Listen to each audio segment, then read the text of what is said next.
आचार्य। श्री गुरुभ्यो नमः। हरि ओम। श्री गुरुभ्यो नमः। हरि ओम।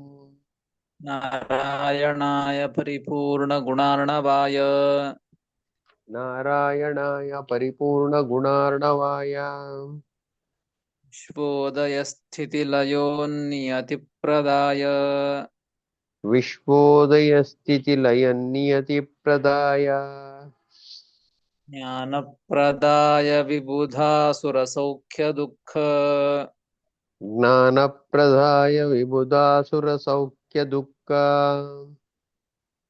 कारणाय वितताय नमो नमस्ते। तत्कारणाय विदताय नमो नमस्ते।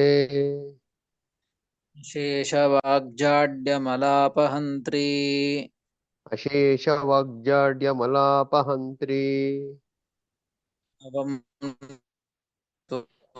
वाग्मी नवं नवं स्पष्ट सुवाक्प्रदायिनी ममेह सुरंगनर्तकी ममेह जिह्वाग्रसुरङ्गनर्तकी प्रसन्ना वदने च मे श्रीः भवप्रसन्ना वदने च मे श्रीः। अभ्रमं भङ्गरहितम् अजडं विमलं सदा अभ्रमं भङ्गरहितम् अजडं विमलं सदा आनन्दतीर्थमतुलं भजे तापत्रयापहम् आनन्दतीर्थमत् भजे तापत्रयापहम्। यस्य वाक्कामधेनुर्नः कामितार्थान् प्रयच्छति यस्य वाक्कामधेनुर्नः कामितार्थान् प्रयच्छति सिवेतं जययोगीन्द्रं कामबाणच्छिदं सदा सेवेतं जय योगीन्द्रं कामबाणच्छिदं सदा पूज्याय राघवेन्द्राय सत्यधर्मरताय च पूज्याय राघवेन्द्राय सत्यधर्मरताय च भजतां कल्पवृक्षाय नमतां कामधेनवे भजतां कल्पवृक्षाय नमतां कामधेनवे सत्याभिघ्नकराब्जोत्थान् पञ्चाशद्वर्षपूजकान् सत्याभिघ्नकराब्जोत्थान् पञ्चाशद्वर्षपूजकान् सत्यप्रमोदतीर्थार्यान् नौमिन्यायसुधारतान् सत्यप्रमोदतीर्थार्यान् नौमि न्यायसुधारतान् आपादमौलिपर्यन्तं गुरूणाम् आकृतिं स्मरेत् आपादमौलिपर्यन्तं गुरूणाम् आकृतिं स्मरेत् येन विघ्नाः प्रणश्यन्ति सिद्ध्यन्ति च मनोरथाः तेन विघ्नः प्रणश्यन्ति सिद्ध्यन्ति च मनोरथाः। श्रीगुरुभ्यो नमः। हरिः ओम्। श्रीगुरुभ्यो नमः। हरिः ओम्। ಇಲ್ಲಿಯವರೆಗೆ ಶ್ರೀಮನ್ ಮಹಾಭಾರತ ತಾತ್ಪರ್ಯ ನಿರ್ಣಯದ ಮೊದಲನೇ ಅಧ್ಯಾಯ ಸರ್ವಶಾಸ್ತ್ರಾರ್ಥ ನಿರ್ಣಯ, ಈ ಒಂದು ಅಧ್ಯಾಯ ಮುಗಿದೋಯ್ತು. ಇದಾದ ಮೇಲೆ ಎರಡನೇ ಅಧ್ಯಾಯ ಭಾರತ ವಾಕ್ಯೋದ್ಧಾರ ಅಂತ ಈ ಅಧ್ಯಾಯ. ಈ ಅಧ್ಯಾಯದಲ್ಲಿ ಏನ್ ಮಾಡ್ತಾ ಇದ್ದಾರೆ ಅಂದ್ರೆ ಶ್ರೀಮದಾಚಾರ್ಯರು ಭಾರತ ಭಾರತ ಅಂದ್ರೆ ಮಹಾಭಾರತ, ಏನು ವೇದವ್ಯಾಸ ದೇವರು ಮಹಾಭಾರತವನ್ನ ರಚನೆ ಮಾಡಿದ್ದಾರೋ ಅಂತಹ ಮಹಾಭಾರತ ಶ್ಲೋಕಗಳ ಒಂದು ಉದ್ಧಾರ ಅಂತಂದ್ರೆ ಅವುಗಳ ಒಂದು ಸ್ಪಷ್ಟನೆಯನ್ನ, ಯಾವ ರೀತಿಯ ಕೆಲವು ಶ್ಲೋಕಗಳು ವ್ಯತ್ಯಸ್ತವಾಗಿರಬಹುದು, ನಾನಾ ರೀತಿಯಿಂದ ಅದರಿಂದ ಗೊಂದಲ ಹುಟ್ಟಬಹುದು. ಹೀಗಾಗಿ ಆ ಭಾರತ ವಾಕ್ಯಗಳಿಗೆ ಸರಿಯಾದ ಮಹಾಭಾರತ ವಾಕ್ಯಗಳಿಗೆ ವೇದವ್ಯಾಸದೇವ ರಚನೆ ಮಾಡಿದಂತಹ ಗ್ರಂಥದಲ್ಲಿ ಆ ಮಹಾಭಾರತ ವಾಕ್ಯಗಳಿಂದ ಶ್ಲೋಕಗಳಿಂದ ಸರಿಯಾದ ವಿಚಾರಗಳನ್ನ ಸರಿಯಾಗಿ ತಿಳಿದುಕೊಳ್ಳಬೇಕು ಅನ್ನುವ ಸಲುವಾಗಿ ಆ ಮಹಾಭಾರತ ವಾಕ್ಯಗಳ ಉದ್ಧಾರವನ್ನ ಸರಿಯಾದ ತಿಳುವಳಿಕೆಯನ್ನ ಇಲ್ಲಿ ತಿಳಿಸಿಕೊಡ್ತಾ ಇದ್ದಾರೆ ಶ್ರೀಮದಾಚಾರ್ಯರು. ಹೀಗಾಗಿ ಇದು ದ್ವಿತೀಯಾಧ್ಯಾಯ ಭಾರತ ವಾಕ್ಯೋದ್ಧಾರ, ಹೇಗೆ ಪ್ರಥಮಾಧ್ಯಾಯ ಸರ್ವಶಾಸ್ತ್ರಾರ್ಥ ನಿರ್ಣಯ ಅಂತ ತಿಳಿಸಿಕೊಟ್ರು, ಹಾಗೆ ಇದು ಭಾರತ ವಾಕ್ಯಗಳ, ಮಹಾಭಾರತ ವಾಕ್ಯಗಳ ಒಂದು ಉದ್ಧಾರವನ್ನ ಈ ಅಧ್ಯಾಯದಲ್ಲಿ ಶ್ರೀಮದಾಚಾರ್ಯರು ಮಾಡ್ತಾ ಇದ್ದಾರೆ.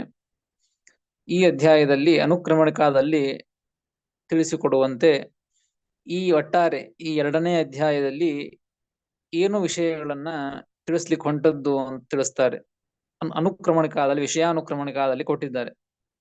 ಕಲೌ ಭಾರತ ಪುರಾಣಾದಿ ಗ್ರಂಥ ಸಮೂಹಾನಾಂ ವಿಲುಲಿತತ್ವೇನ ತದರ್ಥ ನಿರ್ಣಯಾಯ ಏತದ್ ಗ್ರಂಥಕರಣೆ ಪ್ರವೃತ್ತಿ. ಈ ಮಹಾಭಾರತವನ್ನ, ಈ ತಾತ್ಪರ್ಯ ನಿರ್ಣಯವನ್ನ ಬರೀಲಿಕ್ಕೆ ಯಾಕೆ ಹೊಂಟದ್ದು ಅಂತ ಶ್ರೀಮದಾಚಾರ್ಯರು ಈ ಅಧ್ಯಾಯದಲ್ಲಿ ತಿಳಿಸ್ತಾರೆ. ಕಲಿಯುಗದಲ್ಲಿ ಭಾರತ ಪುರಾಣಾದಿ ಗ್ರಂಥಗಳ ಸಮೂಹ, ಅನೇಕ ಶ್ಲೋಕಗಳು ಇವು ವಿಲುಲಿತತ್ವೇನ, ಎಷ್ಟೋ ಶ್ಲೋಕಗಳು ಹೋಗಿಬಿಟ್ಟಿವೆ. ಹೀಗಾಗಿ ಹೇಗೇಗೋ ವ್ಯತ್ಯಾಸ್ತವಾಗಿವೆ. ಅದರ ಅರ್ಥವನ್ನ ಸರಿಯಾಗಿ ತಿಳಿದುಕೊಳ್ಳುವ ಸಲುವಾಗಿ ಈ ಗ್ರಂಥವನ್ನು, ತಾತ್ಪರ್ಯ ನಿರ್ಣಯ, ಮಹಾಭಾರತ ತಾತ್ಪರ್ಯ ನಿರ್ಣಯ ಗ್ರಂಥವನ್ನ ರಚನೆ ಮಾಡಲಿಕ್ಕೆ ಹೊರಟದ್ದು, ಅದಕ್ಕೆ ಪ್ರವೃತ್ತರಾದದ್ದು ಎಂಬುದನ್ನ, ಈ ವಿಚಾರವನ್ನ ಈ ಅಧ್ಯಾಯದಲ್ಲಿ ತಿಳಿಸಿಕೊಡ್ತಾ ಇದ್ದಾರೆ. ಮತ್ತು ಮಹಾಭಾರತಸ್ಯ ವೇದಾದ್ಯುತ್ತಮತ್ವೇ ಪ್ರಮಾಣ ಉದಾಹರಣಂ. ಮಹಾಭಾರತ ಏನು ವೇದವ್ಯಾಸ ರಚನೆ ಮಾಡಿದ್ದಾರೋ ಈ ಮಹಾಭಾರತ, ಇದು ವೇದಗಳಿಗಿಂತಲೂ ವೇದಾದ್ಯುತ್ತಮತ್ವೇ, ವೇದಾದಿಗಳಿಗಿಂತಲೂ ಉತ್ತಮ ಎಂಬ ವಿಷಯದೊಳಗೆ ಪ್ರಮಾಣಗಳನ್ನ, ಉದಾಹರಣೆಯನ್ನ ಈ ಅಧ್ಯಾಯದಲ್ಲಿ ಮಾಡ್ಲಿಕ್ಕತ್ತಿದ್ದಾರೆ. ಎರಡನೇ ಅಧ್ಯಾಯದಲ್ಲಿ ಮಹಾಭಾರತವು, ವೇದವ್ಯಾಸ ದೇವ ರಚನೆ ಮಾಡಿದಂತ ಮಹಾಭಾರತ ಗ್ರಂಥ, ಇದು ವೇದಾದಿ ಎಲ್ಲ ಪುರಾಣಗಳಿಂದ, ಎಲ್ಲ ಶಾಸ್ತ್ರಗಳಿಂದಲೂ ಕೂಡ ಇದು ಉತ್ತಮ ಎಂಬುದನ್ನ ಪ್ರಮಾಣಗಳನ್ನ ಇಲ್ಲಿ ಕೊಟ್ಟು ಎರಡನೇ ಅಧ್ಯಾಯದಲ್ಲಿ ಕೊಡ್ತಾ ಅವುಗಳನ್ನು ತಿಳಿಸಿಕೊಡ್ತಾ ಇದ್ದಾರೆ.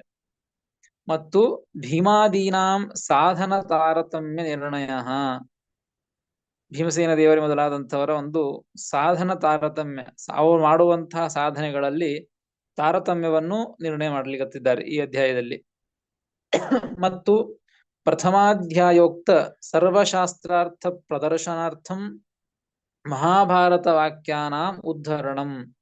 ಪ್ರಥಮಾಧ್ಯಾಯದಲ್ಲಿ ಹೇಳಿದಂತಹ ಸರ್ವಶಾಸ್ತ್ರಾರ್ಥ ಪ್ರದರ್ಶನ, ಅದನ್ನ ಅವುಗಳನ್ನ ಮಹಾಭಾರತ ವಾಕ್ಯಾನಾಂ ಉದ್ಧರಣಂ, ಅವುಗಳನ್ನ ಕೊಡುವ ಮುಖಾಂತರವಾಗಿ ಮಹಾಭಾರತ ವಾಕ್ಯಗಳ ಉದ್ಧರಣವನ್ನ, ಅವುಗಳನ್ನ ಸರಿಯಾಗಿ ತಿಳಿಸಿಕೊಡ್ತಾ ಇದ್ದಾರೆ ಅವುಗಳ ಬಗ್ಗೆ.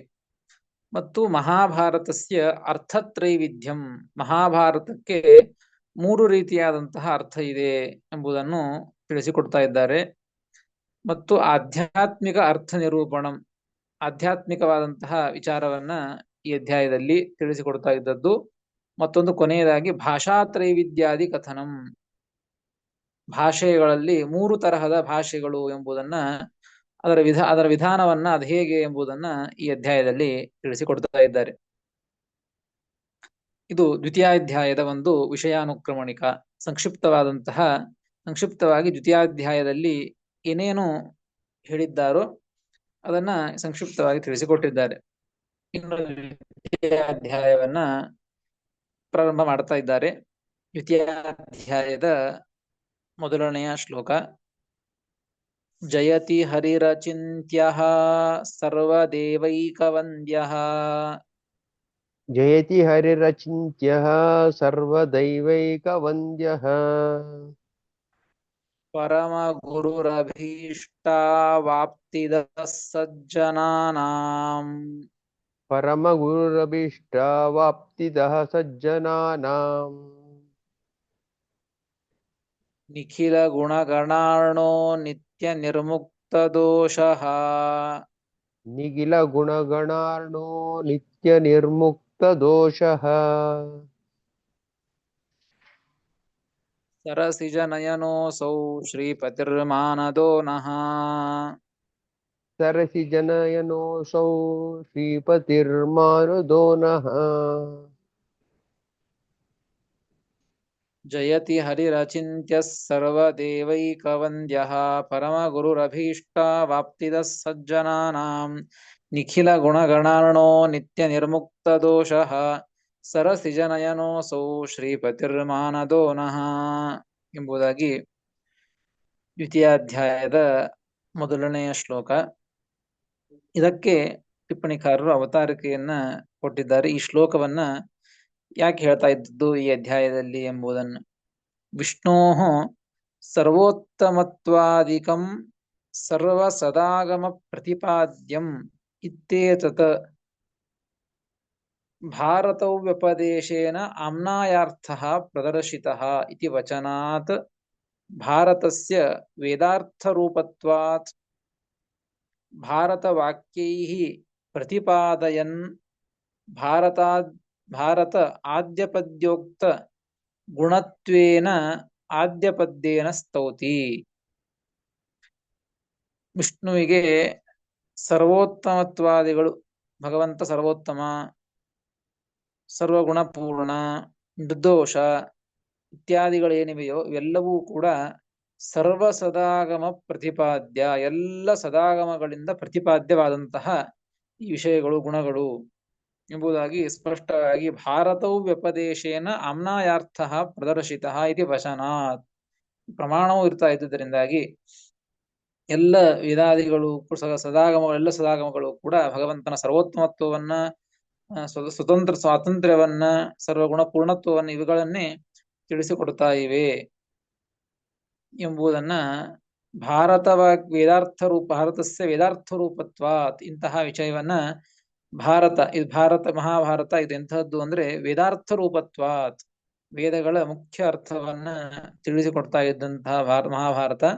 ಈ ಮಹಾಭಾರತದಿಂದ ಇದೇ ವಿಷಯವನ್ನೇ ಪ್ರತಿಪಾದನೆಯನ್ನ ಮಾಡ್ತಾ ಇಲ್ಲಿ ಮೊಟ್ಟ ಮೊದಲಿಗೆ ಮಹಾಭಾರತದಲ್ಲಿ ಏನು ವೇದವ್ಯಾಸ ದೇವರು ಆದ್ಯ ಪದ್ಯ ಮೊದಲನೆಯ ಶ್ಲೋಕವನ್ನ ಹೇಳಿದ್ದಾರೋ ಅದೇ ಶ್ಲೋಕವನ್ನೇ ಇಲ್ಲಿ ಮತ್ತೊಂದು ರೀತಿಯಿಂದ ಅದೇ ಸರಿಯಾಗಿ ಅವ್ರು ಯಾವ ಶಬ್ದಗಳನ್ನ ಆಡಿದ್ದಾರೋ ಅದೇ ಶಬ್ದ ಅಂತಲ್ಲ, ಅದೇ ಅರ್ಥವು ಒಳಗೊಂಡಂತೆ ಅದೇ ಅರ್ಥವನ್ನೇ ಹೇಳುವಂತೆ ತಾವು ಕೂಡ ಶ್ರೀಮದಾಚಾರ್ಯರು ಕೂಡ ಅದೇ ರೀತಿಯಾಗಿ ವೇದವ್ಯಾಸ ದೇವರು ಹೇಗೆ ಭಗವಂತನನ್ನ ತಮ್ಮನ್ನೇ ತಾವು ಸ್ತೋತ್ರವನ್ನು ಮಾಡಿಕೊಂಡಿದ್ದಾರೋ ಶ್ರೀಮದಾಚಾರ್ಯರು ಕೂಡ ಅಂತಹ ಭಗವಂತನನ್ನ ಸ್ತೋತ್ರವನ್ನೇ ಅದೇ ಅರ್ಥವನ್ನೇ ಒಳಗೊಂಡಂತಹ ಸ್ತೋತ್ರವನ್ನ ಈ ಮೊಟ್ಟ ಮೊದಲಿನ ದ್ವಿತೀಯಾಧ್ಯಾಯದ ಮೊದಲಿಗೆ ಸ್ತೋತ್ರವನ್ನ ಮಾಡ್ತಾ ಇದ್ದಾರೆ. ಶ್ರೀ ಜಯತೀತಿ ಜಯತಿ ಹರಿರಚಿಂತ್ಯ ಎಂಬುವಂತಹ ಮೊದಲನೆಯ ಶ್ಲೋಕದಿಂದ ಪದಚ್ಛೇದವನ್ನ ತಿಳಿದುಕೊಳ್ಳೋಣ. ಜಯತಿ ಹರಿಹಿ ಅಚಿಂತ್ಯಃ ಸರ್ವದೇವೈಕವಂದ್ಯಃ ಪರಮಗುರುಃ ಅಭೀಷ್ಟಾವಾಪ್ತಿದಃ ಸಜ್ಜನಾನಾಂ ನಿಖಿಲ ಗುಣಗಣಾರ್ಣಃ ನಿತ್ಯ ನಿರ್ಮುಕ್ತದೋಷಃ ಸರಸಿಜನಯನಃ ಅಸೌ ಶ್ರೀಪತಿಃ ಮಾನದಃ ನಃ ಎಂಬುದಾಗಿ ಪದಚ್ಛೇದ.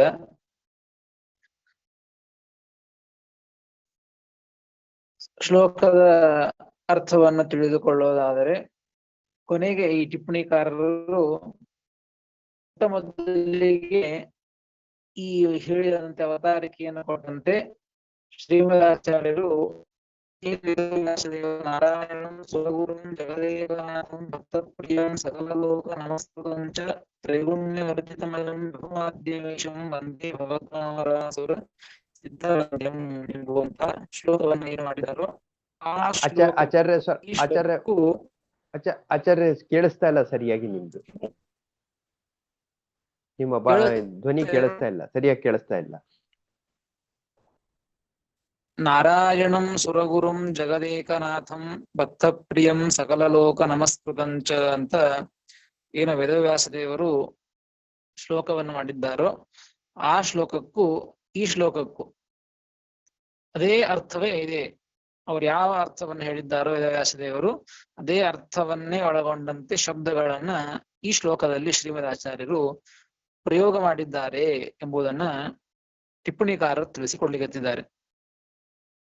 ಆ ಶ್ಲೋಕವನ್ನ ಮುಂದೆ ಇಟ್ಟುಕೊಂಡ್ರೆ ಅದಕ್ಕೂ ಇದಕ್ಕೂ ಆ ಶ್ಲೋಕದಲ್ಲಿ ಯಾವ ಶಬ್ದ ಇದೆ, ಈ ಶ್ಲೋಕದಲ್ಲಿ ಯಾವ ಶಬ್ದ ಇದೆ ಅಂತ ಈ ಶ್ಲೋಕ ಇದೆ, ನಾರಾಯಣಂ ಸುರಗುರುಂ ಜಗದೇಕನಾಥಂ ಎಂಬುವಂತಹ ಶ್ಲೋಕವನ್ನ ಮುಂದೆ ಇಟ್ಟುಕೊಂಡ್ರೆ ಆಗ ಅಲ್ಲಿ ಶಬ್ದ ಯಾವುದು ಅಂತ ಗೊತ್ತಾಗ್ತದೆ. ಇಲ್ಲಿ ತಿಳಿಸಿಕೊಟ್ಟಿದ್ದಾರೆ, ನೋಡ್ತಾ ಹೋಗ್ಬೇಕು. ಮೊದಲಿಗೆ ಅಸೌ ಜಯತಿ ಉತ್ಕೃಷ್ಟೋ ವರ್ತತೆ. ಮೊದಲಿಗೆ ನೋಡಿ, ಈ ಮಹಾಭಾರತ ತಾತ್ಪರ್ಯ ನಿರ್ಣಯದಲ್ಲಿ ಜಯತಿ ಅಂತ ಇದೆ. ಜಯತಿ ಎಂಬುದಕ್ಕೆ ಅಸೌ ಜಯತಿ ಉತ್ಕೃಷ್ಟ ವರ್ತತೆ ಅಂತ ಅರ್ಥ. ಉತ್ಕೃಷ್ಟ, ಉತ್ತಮನಾಗಿ ಇದ್ದಾನೆ ದೇವರು. ಜಯತಿ ಅನೇನ ಒಂದೇ ಇತ್ಯೇತದ ಉಕ್ತಾರ್ಥಂ ಭವತಿ. ನೋಡಿ, ಹಿಂಗ ಉತ್ಕೃಷ್ಟ ಅಂತ ಇಲ್ಲಿ ಜಯತಿ ಅಂತ ಪ್ರಯೋಗ ಮಾಡಿದ್ದು ಶ್ರೀಮದಾಚಾರ್ಯರು. ನೋಡಿ, ಜಯತಿ ಶಬ್ದಕ್ಕೆ ಅರ್ಥ ಏನ್ ಹೇಳಿದ್ದು? ಉತ್ಕೃಷ್ಟ ಜಯತಿ ಎಂಬುದಕ್ಕೆ ಉತ್ಕೃಷ್ಟ ವರ್ತತೆ, ಉತ್ಕೃಷ್ಟನಾಗಿ ಇದ್ದಾನೆ ದೇವರು ಅಂತ ಹೇಳ್ತಾ ಇದ್ದದ್ದು. ಹೀಗೆ ಹೇಳೋದರಿಂದ ಶ್ರೀ ವೇದವ್ಯಾಸದೇವ ರಚನೆ ಮಾಡಿದಂತಹ ಆ ಶ್ಲೋಕ ನಾರಾಯಣಂ ಸುರಗುರುಂ ಎಂಬ ಒಳಗೆ ಜಗದೇಕನಾಥಂ ಭಕ್ತ ಪ್ರಿಯಂ ಸಕಲ ಲೋಕ ನಮಸ್ಕೃತಂಚ ತ್ರೈಗುಣ್ಯವರ್ಜಿತಮಜಂ ವಿಭುಮಾದ್ಯಮೀಶಂ ವಂದೇ ಭವಗ್ನಮರಾಸುರ ಅಂತ ಕೊನೆ ಪಾದ ಇದೆ. ವಂದೇ ಭವಗ್ನಮರಾಸುರ ಸಿದ್ಧವಂದ್ಯಂ, ಒಂದೇ ಅಂತ ಇದೆ ಇಲ್ಲಿ. ಆ ಒಂದೇ ಎಂಬುದನ್ನ ಇಲ್ಲಿ ಆ ಅರ್ಥವನ್ನ ತಿಳಿಸಿಕೊಟ್ಟಂತೆ. ಯಾಕೆ ಅಂತ ಹೇಳ್ತಾರೆ. ಅದು ಹೇಗೆ ಬರುತ್ತದೆ? ವೇದವ್ಯಾಸದೇವರು ತಾವು ರಚನೆ ಮಾಡಿದಂತಹ ಶ್ಲೋಕದಲ್ಲಿ ಒಂದೇ ಅಂತ ಪ್ರಯೋಗ ಮಾಡುವುದಕ್ಕೂ ಶ್ರೀಮದಾಚಾರ್ಯರು ಜಯತಿ ಅಂತ ಪ್ರಯೋಗ ಮಾಡುವುದಕ್ಕೂ ಒಂದೇ, ಇಬ್ರು ಒಂದೇ ಅರ್ಥ ಹೇಗಾಗ್ತದೆ ಅಂತ ಟಿಪ್ಪಣಿಕಾರ ತಿಳಿಸಿಕೊಡ್ತಾರೆ. ನೋಡಿ, ಅಯಂ ಮತ್ತಃ ಅಧಿಕಃ ಅಹಂ ಅನುತ್ಕೃಷ್ಟ ಇತಿ ಬುದ್ಧಿರ್ಹಿ ವಂದನಂ. ನೋಡ್ರಿ, ವಂದನ, ಒಂದೇ ಅಂದ್ರೆ ನಮಸ್ಕರಿಸುತ್ತೇನೆ ಅಂತ ಅರ್ಥ ಆ ಶ್ಲೋಕದಲ್ಲಿ ಇದ್ದದ್ದು. ನಮಸ್ಕರಿಸೋದು, ವಂದನ ಅಂತಂದ್ರೆ ಏನು ಅಂತ ಟಿಪ್ಪಣಿಕಾರ ಹೇಳ್ತಾರೆ. ನಮಸ್ಕಾರ ಮಾಡೋದ್ರೆ ಅರ್ಥ, ಒಬ್ರಿಗೆ ನಾವು ನಮಸ್ಕಾರವನ್ನ ಮಾಡ್ತೇವೆ ಅಂತಂದ್ರೆ ಇದಕ್ಕೆ ಅರ್ಥ ಏನು ಅಂತ ತಿಳಿಸ್ತಾರೆ.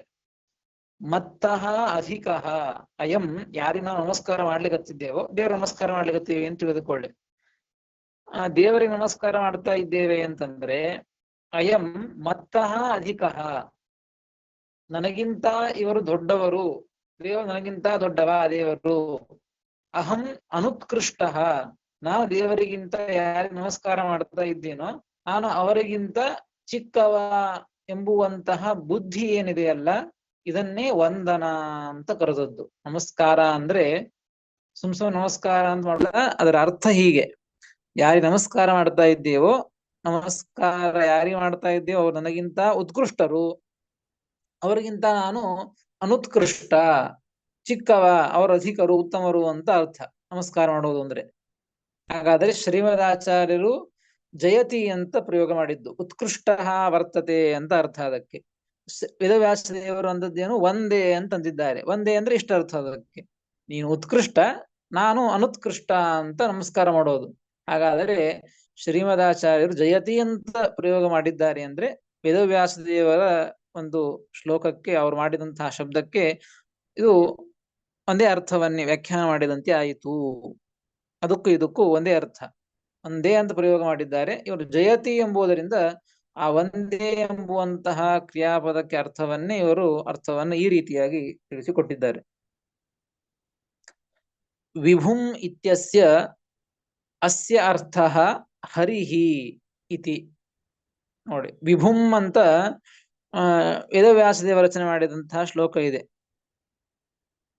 ನಾರಾಯಣಂ ಸುರಗುರುಂ ಜಗದೇಕನಾಥಂ ಭಕ್ತಪ್ರಿಯಂ ಸಕಲ ಲೋಕ ನಮಸ್ಕೃತಂ ತ್ರೈಗುಣ್ಯವರ್ಜಿತಮಜಂ ವಿಭುಮಾದ್ಯಮೀಶಂ ಅಂತ ಇದೆ. ವಿಭುಂ ಅಂತ ಆ ವಿಭುಂ ಎಂಬುವಂತಹ ಶಬ್ದ ವೇದವ್ಯಾಸ ರಚನೆ ಮಾಡಿದ್ದು. ಇಲ್ಲಿ ಮುಂದಿನ ಶಬ್ದ ಯಾವುದೇ ನೋಡಿ, ಹರಿಹಿ ಅಂತ ಇದೆ. ಶ್ರೀಮದಾಚಾರ್ಯರು ಹರಿಹಿ ಆ ಹರಿಹಿ ಅಂತ ಪ್ರಯೋಗ ಮಾಡಿದ್ದರಿಂದ ಭೂಮ್ ಎಂಬುದನ್ನ ಅದನ್ನ ಅರ್ಥವನ್ನ ವ್ಯಾಖ್ಯಾನ ಮಾಡಿದಂತೆ ಆಗಿದೆ. ಹೇಗೆ ಅಂತಂದ್ರೆ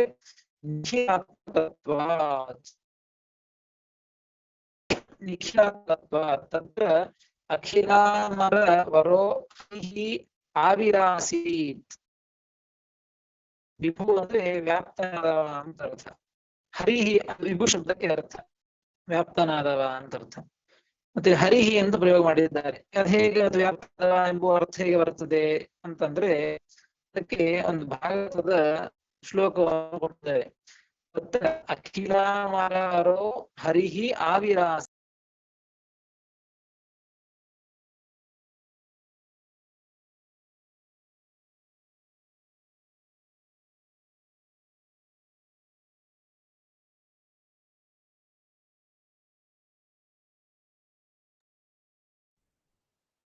ನೋಡ, ಹರಿಹಿ ಎಂಬುದಕ್ಕೆ ನಿಖಿಲಾತ್ಮಕತ್ವ. ಯಾಕೆ ಅಂದ್ರೆ ಭಾಗವತದ ಪ್ರಮಾಣ ಅಷ್ಟಮ ಸ್ಕಂದದಲ್ಲಿ ಬಂದಂತಹ ಒಂದು ಶ್ಲೋಕವನ್ನು ಕೊಟ್ಟಿದ್ದಾರೆ.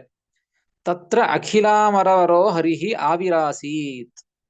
ಹರಿಹಿ ಅಖಿಲಾಮರವರಹ, ಎಲ್ಲ ಕಡೆಗೂ ಭಗವಂತ ಇದ್ದಾನೆ ಅಂತ ಅಲ್ಲಿ ಹೇಳಿದ್ದು. ಹೀಗಾಗಿ ಅಲ್ಲಿ ಅಷ್ಟಮ ಸ್ಕಂದದಲ್ಲಿ ಹೇಳಿದ್ದಾರೆ ಅಂದಮೇಲೆ ಹರಿಹಿ ಅಂತ ಅನ್ನೋದರಿಂದ ಎಲ್ಲ ಕಡೆಗೆ ಇದ್ದಾನೆ ಎಂಬ ಅರ್ಥ ಇದು ಆ ಪ್ರಮಾಣದಿಂದ ನಮಗೆ ಅರ್ಥವಾಗ್ತದೆ.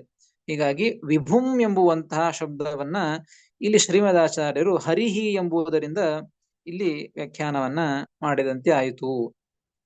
ಇನ್ನು ಮುಂದಿನ ಶಬ್ದ ಜಯತಿ ಹರಿಹಿ ಆಯಿತು. ಅಚಿಂತ್ಯ ಅಂತ ಇದೆ. ಅಚಿಂತ್ಯ ಈಶಂ ಇತ್ಯಸ್ಯ ಅಚಿಂತ್ಯ ಇತಿ. ವೇದವ್ಯಾಸದೇವ ರಚನೆ ಮಾಡಿದಂತಹದ್ರಲ್ಲಿ ವಿಭುಮಾದ್ಯಮೀಶಂ ಅಂತ ಇದೆ. ಮುಂದಿನ ಈಶಂ ಅಂತ ಶಬ್ದ ಇದ್ದದ್ದು ಅದನ್ನ ಅಚಿಂತ್ಯ ಅಂತ ಶ್ರೀಮದಾಚಾರ್ಯರು ಪ್ರಯೋಗ ಮಾಡಿದ್ದು. ಅದರಿಂದ ಅದನ್ನ ವ್ಯಾಖ್ಯಾನ ಮಾಡಿದಂತೆ. ಸಕಲ ಲೋಕ ಇತ್ಯಸ್ಯ, ಯಾಕೆ ಅಂತಂದ್ರೆ ಈಶಾ ಅಂದ್ರೆ ಎಲ್ಲರಿಗೂ ಒಡೆಯ ಅಂತ ಅರ್ಥ. ಎಲ್ಲರಿಗೂ ಒಡೆಯನಾದಂಥವನು ಈಶಃ. ಭಗವಂತ ಅಚಿಂತ್ಯ ಅಂತ ಶ್ರೀಮದಾಚಾರ್ಯರು ಪ್ರಯೋಗ ಮಾಡ್ತಾ ಇದ್ದದ್ದು. ಹೀಗಾಗಿ ಎಲ್ಲರಿಗೂ ಒಡೆಯ, ಎಲ್ಲವನ್ನ ಮೀರಿ ನಿಂತವ, ಎಲ್ಲರಿಗೂ ಅಧಿಪತಿ ಅಂತ ಆಗಿದ್ದಾನೆ ಅಂತಂದ್ರೆ ಎಲ್ಲರಿಗಿಂತಲೂ ಅವನು ಎಲ್ಲವನ್ನ ತಿಳಿದುಕೊಂಡಿದ್ದಾನೆ, ಎಲ್ಲದರ ಜ್ಞಾನ ಇದೆ, ಎಲ್ಲದರ ಬಗ್ಗೆ ಅವನಿಗೆ ಶಕ್ತಿ ಇದೆ ಅಂತ ಅರ್ಥ. ಹೀಗಾಗಿ ಅವನ ಬಗ್ಗೆ ನಮಗೆ ತಿಳಿದುಕೊಳ್ಳಿಕ್ಕಾಗೋದಿಲ್ಲ ಅಂತ ಅರ್ಥ. ಹೀಗಾಗಿ ಈಶಂ ಎಂಬುದರಿಂದ, ಈಶಂ ಎಂಬುದನ್ನ ಶ್ರೀಮದಾಚಾರ್ಯರು ಅಚಿಂತ್ಯ ಎಂಬ ಶಬ್ದದಿಂದ ಅದನ್ನ ಪ್ರಯೋಗ ಮಾಡಿ ವ್ಯಾಖ್ಯಾನ ಮಾಡಿ ತಿಳಿಸಿದ್ದಾರೆ. ಇನ್ನು ಮುಂದಿನ ಶಬ್ದ ಸರ್ವದೇವೈಕ ವಂದ್ಯ ಅಂತ ಇದೆ. ನಾರಾಯಣಂ ಸುರಗುರುಂ ಜಗದೇಕನಾಥಂ ಎಂಬುವಂತಹ ಶ್ಲೋಕದೊಳಗೆ ಅಲ್ಲಿ ಯಾವ ಶ್ಲೋಕಕ್ಕೆ, ಯಾವ ಶಬ್ದಕ್ಕೆ ಇದು ವ್ಯಾಖ್ಯಾನ ಅಂತಂದ್ರೆ ಸಕಲ ಲೋಕ ನಮಸ್ಕೃತಂಚ, ಸಕಲ ಲೋಕ ಇತ್ಯಸ್ಯ ಅಮರೇತ್ಯಸ್ಯ ಚ, ಅಲ್ಲಿ ಎರಡು ಶಬ್ದವನ್ನ ಪ್ರಯೋಗ ಮಾಡಿದ್ದು. ಸಕಲ ಲೋಕ ನಮಸ್ಕೃತಂಚ ಅಂತಂದಿದ್ದಾರೆ ಮತ್ತು ಅಮರ ಅಂತ ಆ ಶಬ್ದವನ್ನು ಪ್ರಯೋಗ ಮಾಡಿದ್ದಾರೆ. ಅಂದ್ರೆ ಭಗವಂತನನ್ನ ಸ್ತೋತ್ರ ಮಾಡಿದ್ದು ವೇದವ್ಯಾಸ ದೇವರು ಕೂಡ ತನ್ನನ್ನೇ ತಾವು ಸ್ತೋತ್ರವನ್ನ ಮಾಡಿದ್ದು. ಸಕಲ ಲೋಕಗಳಿಂದಲೂ ನಮಸ್ಕೃತನಾಗಿದ್ದಾನೆ ದೇವರು ಮತ್ತು ಎಲ್ಲ ದೇವತೆಗಳಿಂದಲೂ ನಮಸ್ಕೃತರಾಗಿದ್ದಾರೆ ಅಂತ ಅಂದದ್ದು. ಇಲ್ಲಿ ಶ್ರೀಮದಾಚಾರ್ಯರು ಕೂಡ ಏನ್ ಹೇಳ್ತಾ ಇದ್ದಾರೆ, ಸರ್ವ ದೇವೈಕ ವಂದ್ಯ ಅಂತ ಹೇಳಿದ್ದಾರೆ. ಸಕಲ ಲೋಕ ಅಂತಂದ್ರೆ ಅಮರ ಅಂದ್ರೆ ದೇವತೆಗಳು, ಅದನ್ನ ವೇದವ್ಯಾಸ ದೇವರು ಪ್ರಯೋಗ ಮಾಡಿದ್ದು. ಇಲ್ಲಿ ಸರ್ವ ದೇವೈಕ ವಂದ್ಯ, ಸರ್ವ ಶಬ್ದಕ್ಕೆ ಸರ್ವ ಲೋಕೈಹಿ ಅಂತ ಅರ್ಥ ಮಾಡಿಕೊಳ್ಳಬೇಕು. ಸರ್ವ ಲೋಕಗಳಿಂದ ದೇವೈಶ್ಚ, ದೇವತೆಗಳಿಂದಲೂ ವಂದ್ಯ ಅಂತ ಶ್ರೀಮದಾಚಾರ್ಯರು ಹೇಳಿದ್ದು. ಹೀಗಾಗಿ ಇದರಿಂದ ಅದನ್ನು ವ್ಯಾಖ್ಯಾನ ಮಾಡಿದಂತೆ ಆಯಿತು.